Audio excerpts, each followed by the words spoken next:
안녕하세요, 여러분. 지난 영상에서 부모와 성인 자녀가 함께 여행할 때 기억하면 좋은 10가지 팁을 말씀드렸죠? 많은 분들이 정말 공감된다, 우리 얘기 같다는 댓글을 남겨주셨어요. 그런데 한 가지 질문이 많았습니다. 그래도 여행 가면 자꾸 부딪히는데 어떻게 해야 하나요? 맞습니다. 아무리 준비를 잘해도 여행 중에는 작은 갈등들이 생기기 마련이에요. 부모와 자녀가 함께 있으면 어쩔 수 없이 서로 다른 리듬, 다른 생각이 부딪히게 되니까요. 하지만 여기서 중요한 건 누구의 잘못도 아니라는 겁니다. 서로의 관점이 다를 뿐이에요. 오늘은 부모와 자녀의 여행에서 가장 흔하게 발생하는 갈등 5가지와 아주 간단하지만 효과적인 해결법을 알려드리겠습니다. 이 방법들을 알고 나면 다음 여행이 훨씬 더 편하고 즐거워질 거예요. 자, 그럼 시작해 볼까요? 첫 번째 갈등은 일정 속도 차이입니다. 이거 정말 많이 겪으시죠? 부모님들은 이렇게 생각하세요. 여행은 쉬러 가는 거야. 천천히 즐기면서 가자. 그런데 자녀들은 좀 다릅니다. 시간이 아깝잖아. 여기까지 왔는데 많이 보고 가야지. 부모는 카페에 앉아서 커피 한잔 하면서 경치를 보고 싶은데 자녀는 벌써 다음 장소로 가려고 재촉합니다. 엄마, 우리 일정 밀려. 빨리 가야 돼. 부모는 속으로 생각하죠. 왜 이렇게 바쁘게 다니나? 여행이 피곤하네. 자녀는 또 자녀대로 답답합니다. 이렇게 느리게 가면 언제 다 보지? 결국 둘 다 피곤해지고 여행 내내 서로 눈치를 보게 됩니다. 이렇게 해결하세요. 해결법은 의외로 간단합니다. 2박 3일 기준 2군데만 확정, 나머지는 선택형 일정 구조를 만드세요. 무슨 뜻이냐면요, 여행 전에 이건 꼭 가자는 필수 일정 2개만 정하는 겁니다. 나머지는 컨디션 보고 결정으로 남겨두는 거예요. 예를 들어볼게요. 필수 일정으로 첫날에는 유명한 전망대 가기, 둘째 날에는 맛집에서 저녁 먹기, 그 다음 선택 일정으로는 박물관 가도 되고 안 가도 됨, 쇼핑 자녀가 원하면, 카페 투어 부모가 쉬고 싶으면.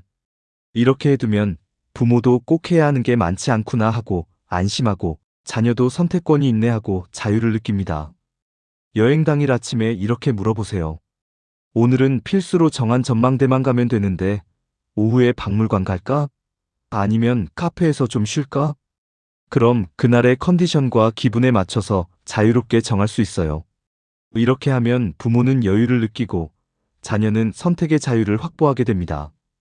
대사 예시를 들어보자면, 부모 내일은 점심 전까지만 함께하고 이후엔 각자 움직일까? 그럼 자녀 역시 오좋아. 오후엔 내가 가보고 싶은 곳 좀 갔다 올게. 저녁에 만나자. 이렇게만 해도 일정 때문에 생기는 스트레스가 90% 줄어듭니다.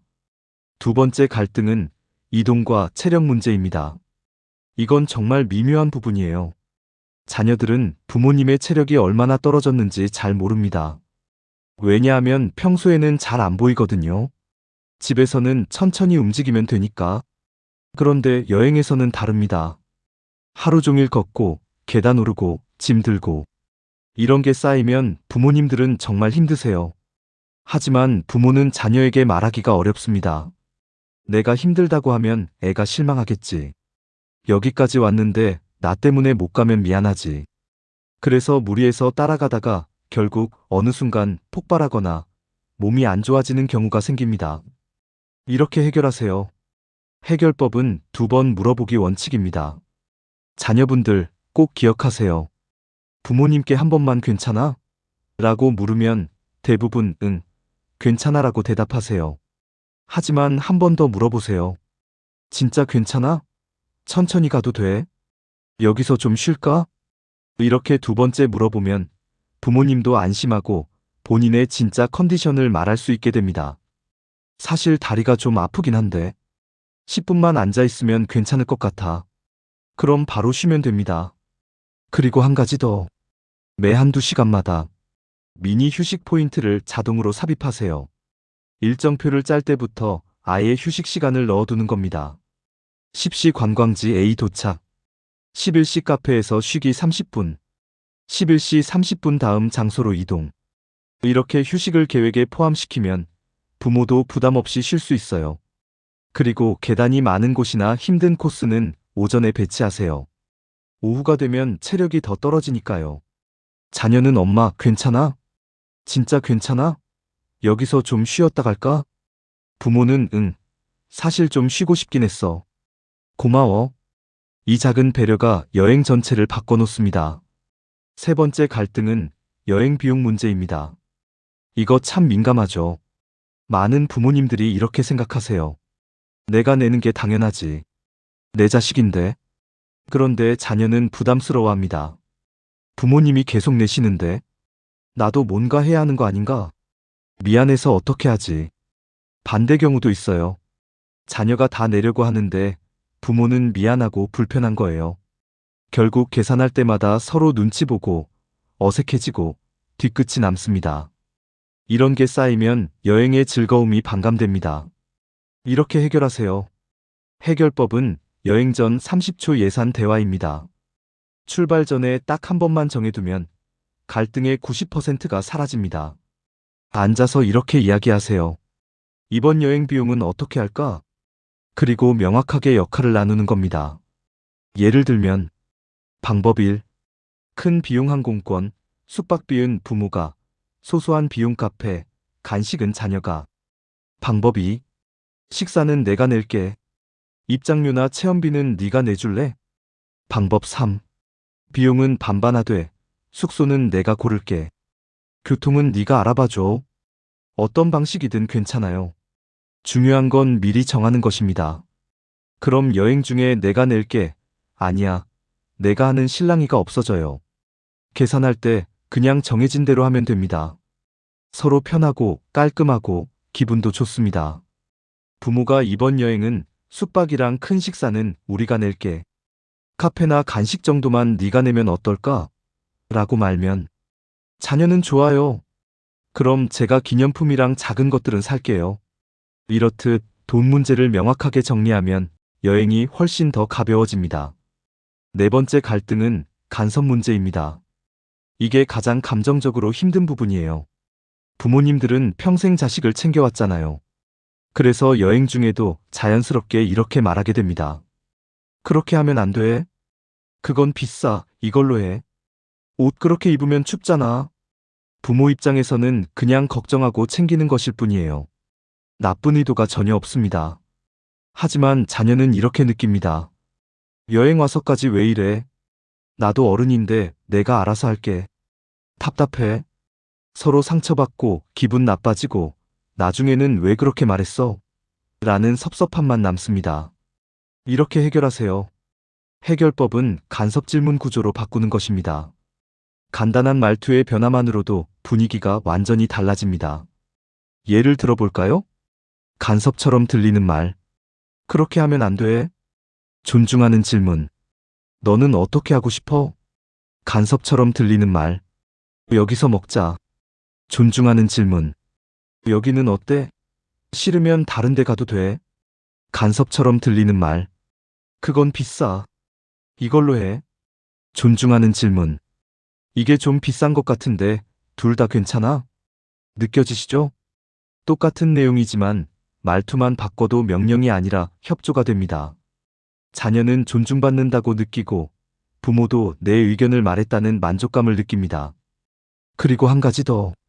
자녀가 실수하거나 뭔가 잘못될 것 같아도 일단 지켜보세요. 큰 문제가 아니면 그냥 넘어가는 겁니다. 내가 말했지만 내 선택을 존중할게. 이런 태도가 자녀에게는 큰 의미로 다가옵니다. 이런 식으로 말해보세요. 이 식당 괜찮을 것 같은데 너는 어떻게 생각해? 다른 데 보고 싶으면 그래도 돼. 그러면 자녀 역시 여기 좋아 보이네요. 여기서 먹어요. 이렇게 작은 변화가 관계를 훨씬 편하게 만들어줍니다. 다섯 번째 갈등은 사진과 기록 문제입니다. 부모님들은 사진을 많이 남기고 싶으세요. 여기서 잠깐 사진 찍자. 저기 배경 예쁘다. 하나만 더. 우리 가족 사진 찍어줘야지. 그런데 자녀는 점점 지쳐갑니다. 또 사진이야? 사진 찍는 시간이 관광하는 시간보다 더 긴 것 같아. 결국 사진 찍을 때마다 표정이 굳고 짜증이 나기 시작합니다. 부모는 섭섭하고 자녀는 피곤하고 이것도 서로의 리듬 차이 때문입니다. 이렇게 해결하세요. 해결법은 하루 3컷 원칙입니다. 하루에 사진 찍는 타이밍을 딱 3번만 정하는 거예요.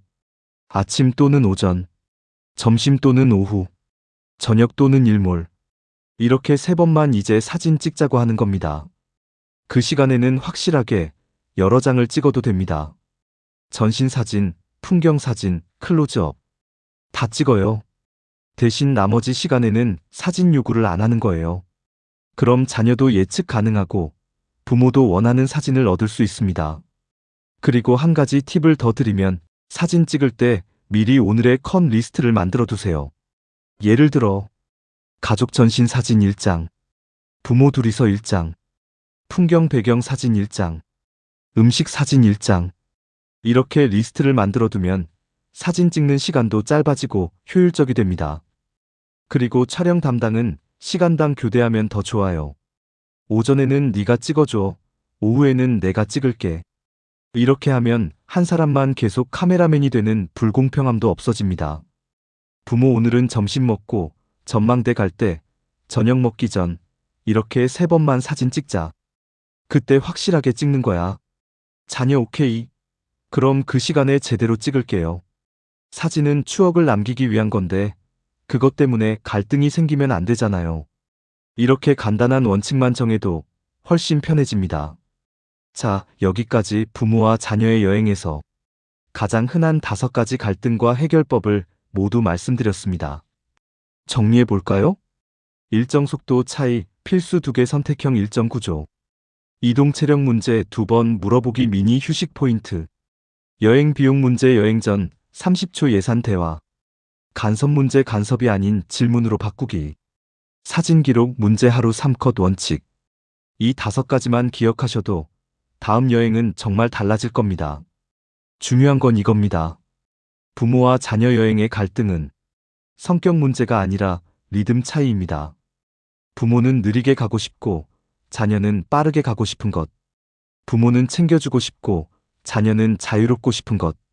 이런 차이들이 갈등처럼 보이지만 사실은 서로를 사랑하기 때문에 생기는 일입니다. 서로 조금만 이해하고 아주 작은 원칙만 만들어도 여행 전체가 달라집니다.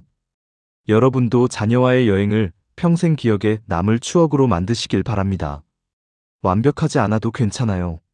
함께 웃고, 함께 걷고, 함께 이야기 나누는 그 시간 자체가 소중한 거니까요.